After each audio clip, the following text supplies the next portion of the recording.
हर हर महादेव।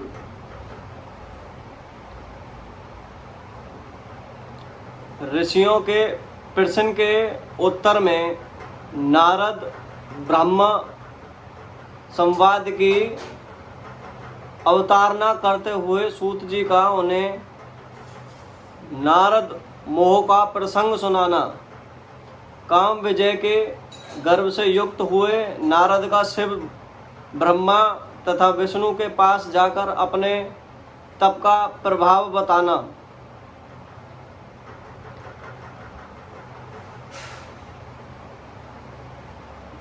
विश्वोद्वस्थि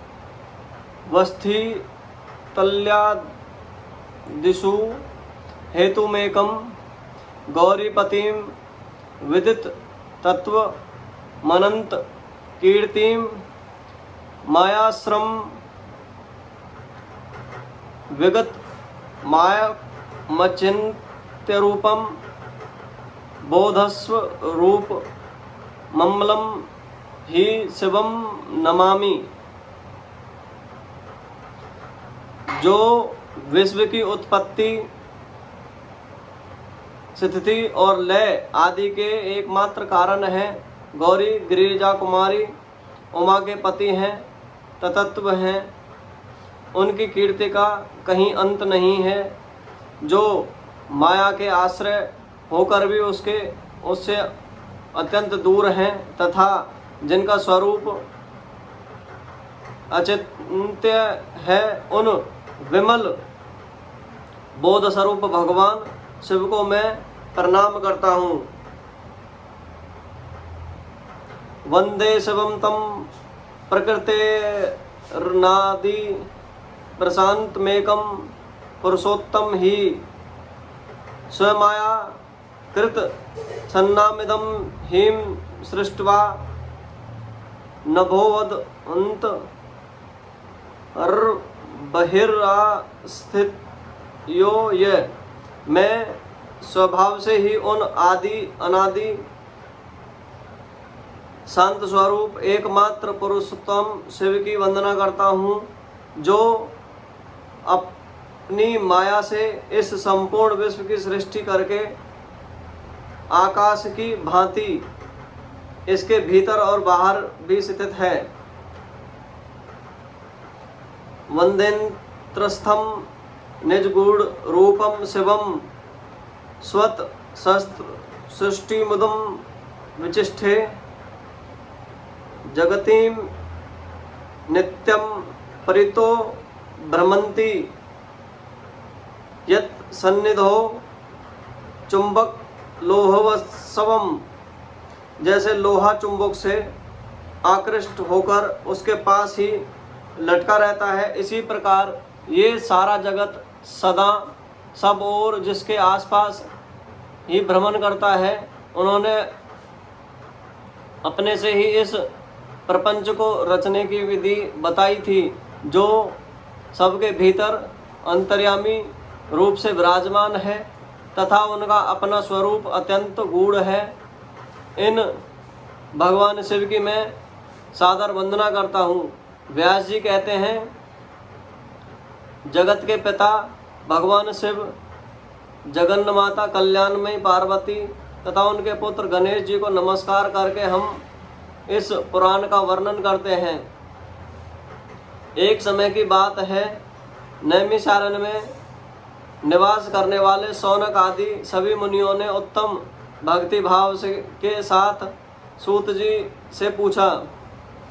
ऋषि बोले, महाभग सूत जी, विद्वेश्वर संहिता की जो साध्य साधन खंड नामावली शुभ और उत्तम कथा है, उसे हम लोगों को सुनाएं। उनका अधिभाग बहुत ही रमणीय है तथा वह शिव भक्तों पर भगवान शिव का वात्सल्य स्नेह प्रकट करने वाली है। विद्वान, अब आप भगवान शिव के परम उत्तम स्वरूप का वर्णन कीजिए, साथ ही शिव और पार्वती के दिव्य चरित्रों का पूर्ण रूप से श्रवण कराइए।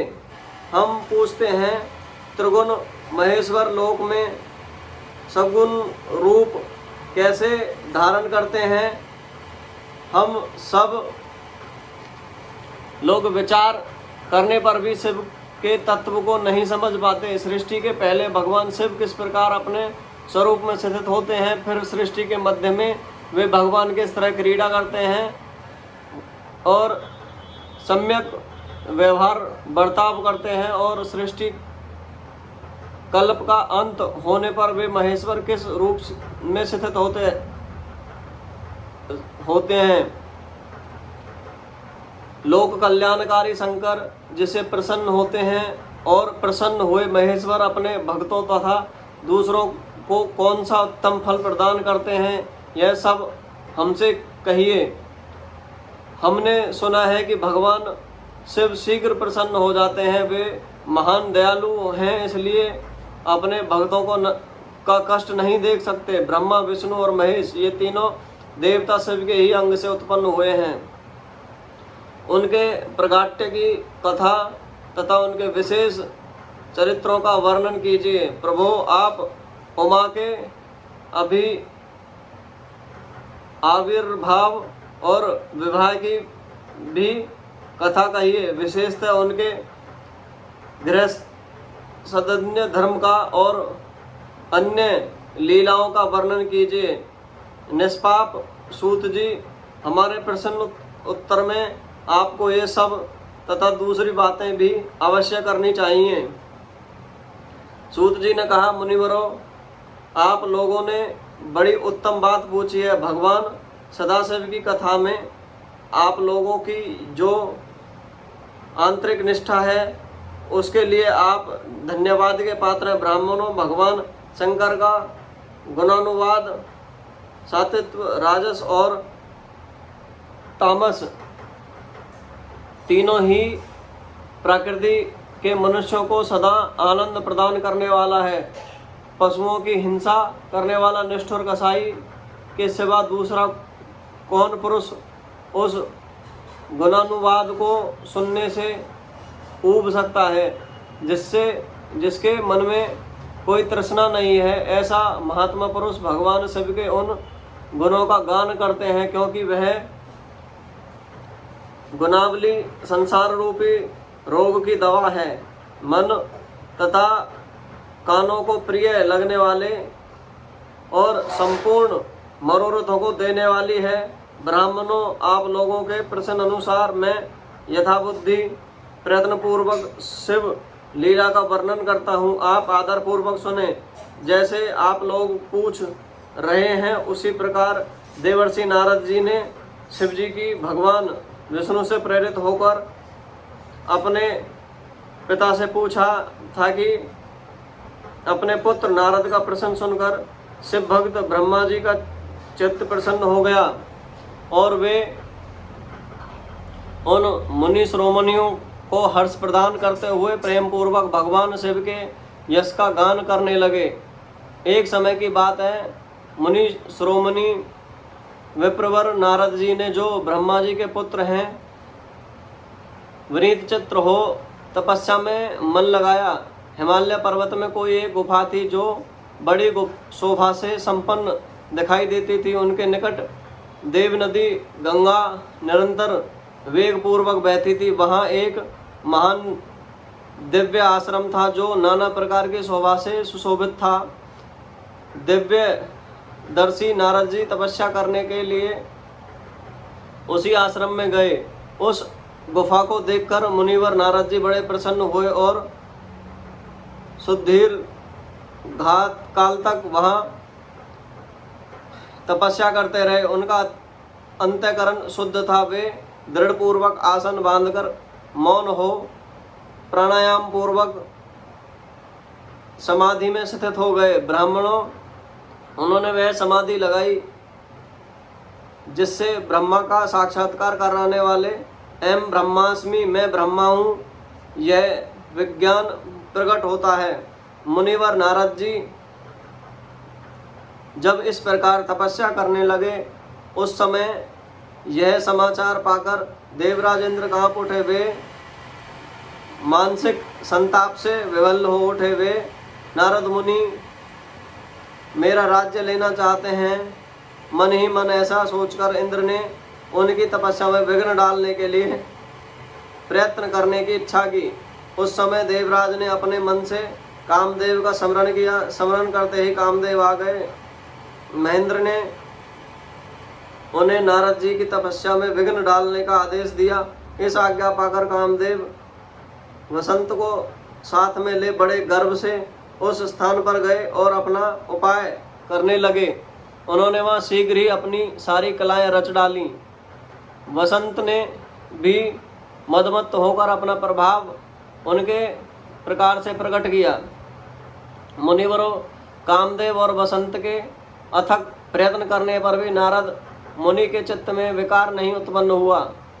महादेव जी के अनुग्रह से उन दोनों का गर्व चूर्ण हो गया।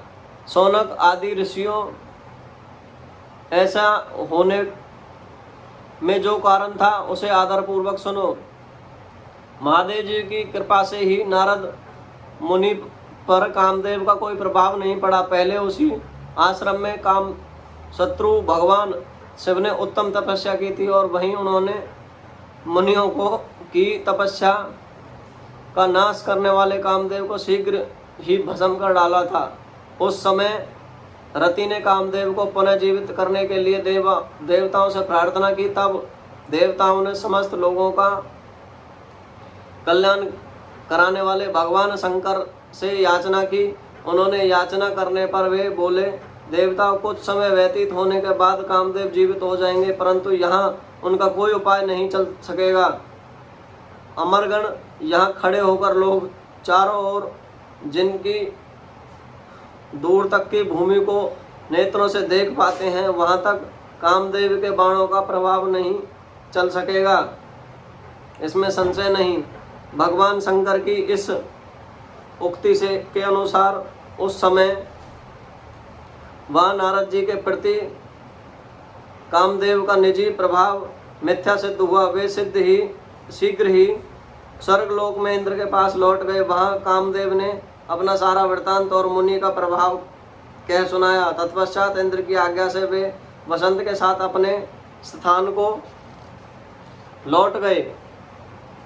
उस समय देवराज इंद्र का बड़ा विस्मय हुआ। उन्होंने नारद जी की भूरी भूरी प्रशंसा की, परंतु शिव की माया से मोहित होने के कारण वे उस पूर्व वृत्तांत को स्मरण न कर सके।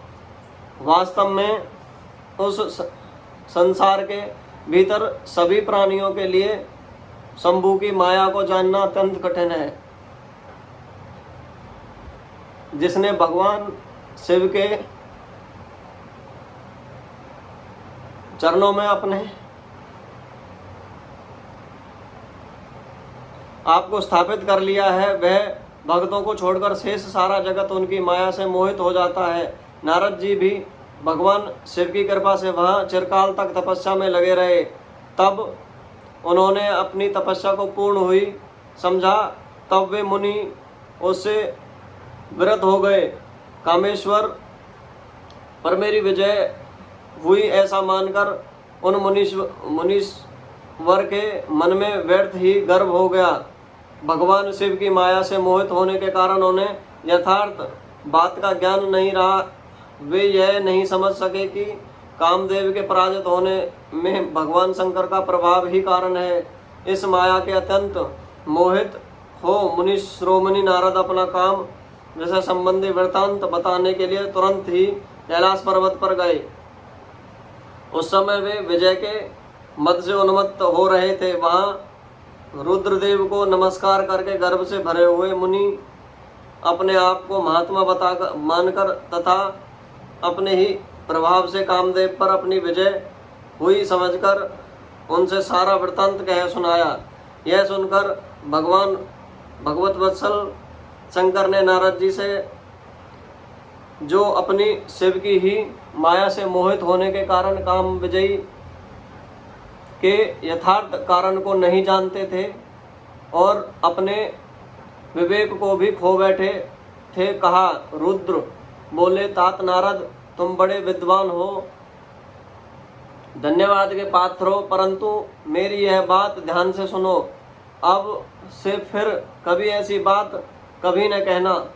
विशेषतः भगवान विष्णु के सामने इसकी चर्चा कदापि न करना।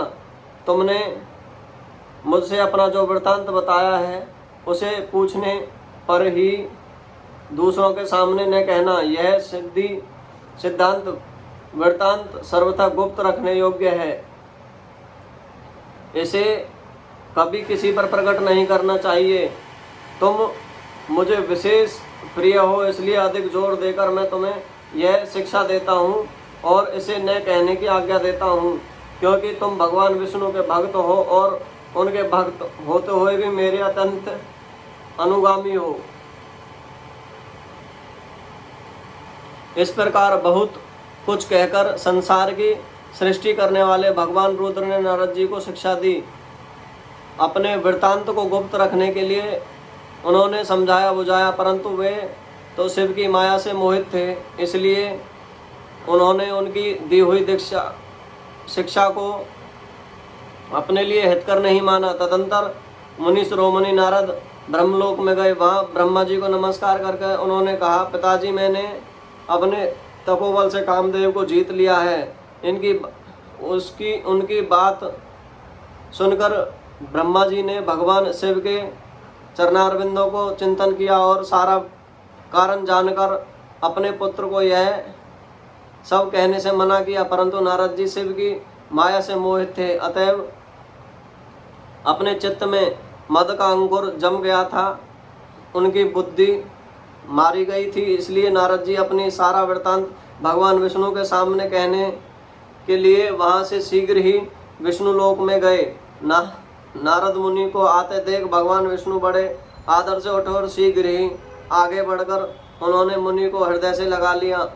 मुनि के आगमन का क्या हेतु है, इसका उन्हें पहले से ही पता था। नारद जी को अपने आसपास आसन पर बैठाकर भगवान शिव के चरणारविंदों का चिंतन करने के श्रीहरि ने उनसे पूछा। भगवान विष्णु बोले, तात, कहाँ से आते हो? यहाँ किस लिए तुम्हारा आगमन हुआ है? मुनि श्रेष्ठ, तुम धन्य हो, तुम्हारे शुभागमन से पवित्र हो गया। भगवान विष्णु का यह वचन सुनकर गर्व से भरे हुए नारद मुनि ने मद से मोहित होकर अपना सारा वृत्तांत बड़े अभिमान के साथ कह सुनाया। नारद मुनि का वह अहंकार युक्त वचन सुनकर मन ही मन भगवान विष्णु उनकी काम विजय के यथार्थ कारण को पूर्ण रूप से जान लिया। तत्पश्चात विष्णु जी बोले, मुनि श्रेष्ठ, तुम धन्य हो, तपस्या के तो भंडार ही हो, तुम्हारा हृदय भी बड़ा उदार है। मुने, जिसके भीतर भक्ति, ज्ञान और वैराग्य नहीं होते, इसलिए उसी के मन में समस्त दुखों को देने वाला काम, मोह आदि विकार शीघ्र उत्पन्न होते हैं। तुम तो नैष्ठिक ब्रह्मचारी हो और सदा ज्ञान वैराग्य से युक्त रहते हो, फिर तुमसे काम विकार कैसे आ सकता है? तुम तो जन्म से ही निर्विकार और शुद्ध बुद्धि वाले हो। श्री हरि की कही हुई ऐसी बहुत सी बातें सुनकर मुनि शिरोमणि नारद जोर जोर से हंसने लगे और मन ही मन भगवान को प्रणाम करके इस प्रकार बोले। नारद जी ने कहा, स्वामिन, जब मुझ पर आपकी कृपा है तब बेचारा कामदेव अपना क्या प्रभाव दिखा सकता है? ऐसा कहकर भगवान के चरणों में मस्तक झुकाकर इच्छानुसार विचरने वाले नारद मुनि वहां से चले गए। हर हर महादेव।